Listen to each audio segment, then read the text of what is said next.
There are many ways people of the new age keep themselves busy in their downtime. From movies to sports, entertainment is a huge part of everyday life. Video games are a part of everyday entertainment. To many people, video games are their main entertainment choice. Some people are so passionate about video games that they even make it their job, like my little brother.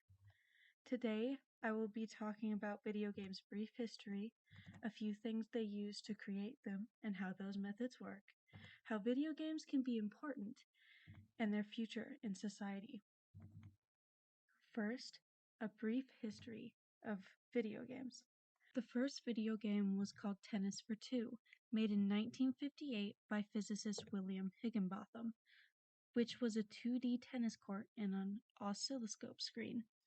Higginbotham created Tennis for Two so it would liven up Brookhaven Labs, his place of employment. The first arcade game was Pong, which was a ping pong game made in 1972 by Atari. The same year, Sanders Associates Inc. released the first home console called Odyssey, which is the start of what is known to be a very big entertainment outlet in today's world. Then came what was called the game crash in 1983. This was caused by many things, like an oversaturated console market and competition from computer game companies. The crash caused many home game companies and console companies to go bankrupt. The game crash started to recover in 1985 because Nintendo came to the US from Japan, bringing with it overall better gaming experiences. Over time, gaming consoles, including computers, advanced, from the Wii in 2006 that failed miserably to the PS5 that is almost impossible to get at this point. Gaming has improved and refined itself out of a niche concept to practically mainstream content.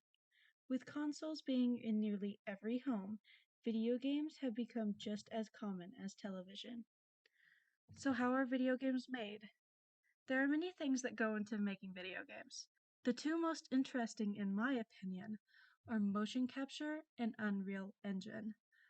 Motion capture, or performance capture, is a way to capture movement into a digital model. It does this by using cameras and markers, which are little dots, to log the movement of an actor down to even a slight muscle movement. A few games that use motion capture are The Last of Us Part 2 and Detroit Becoming Human. The Unreal Engine was developed by Epic Games and is a 3D graphics game engine used and utilized by many game developers to run their games. Game developers use the Unreal Engine to create real-time image processing, and today, developers are using Unreal Engine to create worlds and AI that act and look real, like Epic Games' city sample of The Matrix Awakens. There are many things that go into making video games. The two most interesting, in my opinion, are the motion capture and the Unreal Engine. Motion capture, or performance capture, is a way to capture movement into a digital model. It does this by using cameras and markers, which are little dots, to log the movement of an actor down to even a slight muscle movement. A few games that use motion capture are The Last of Us Part 2 and Detroit Becoming Human. The Unreal Engine was developed by Epic Games and is a 3D graphics game engine used and utilized by many game developers to run their games. Game developers use the Unreal Engine to create real-time image processing, and today, developers are using Unreal Engine to create worlds and AI that act and look real, like Epic Games' city sample of The Matrix Awakens. Next, we will talk about the importance of video games. There are many ways that video games can be important. One way that video games are important is that they are a good way to spend time with and connect to family.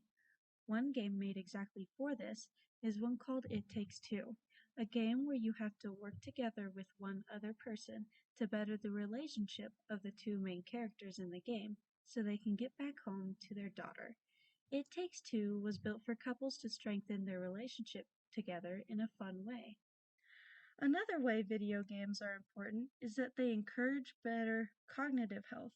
One video game made for this reason is Portal 2, made in 2011.